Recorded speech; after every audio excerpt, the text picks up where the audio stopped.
குறிஞ்சி நிலப்பரப்பில் மலைவாழ் மக்கள் தங்கள் வீடுகளை முழுவட்ட வடிவத்தில் குடியமைத்து வாழ்கின்றனர். ஒரு இரவில் தலைவனும் தலைவியும் இரு கரங்கள் கோர்த்து நின்றனர்.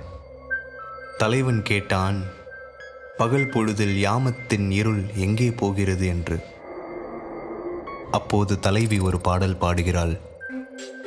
ஆழ்கடலின் அடியில் சூரிய ஒளியே போகாத உலகம் ஒன்று உண்டு, அங்கே இருள் புகுந்து தஞ்சம் கொள்கிறது. நிலவின் மறுபக்கத்தில் ஒளி எட்டாத முதுகின் தேகத்தில் இருள் படுகிறது என்று. இது கற்பனையா, காரணமா? இரண்டிற்கும் அப்பாற்பட்ட ஒரு மயக்கத்தில் தலைவன் வீழ்கிறான்.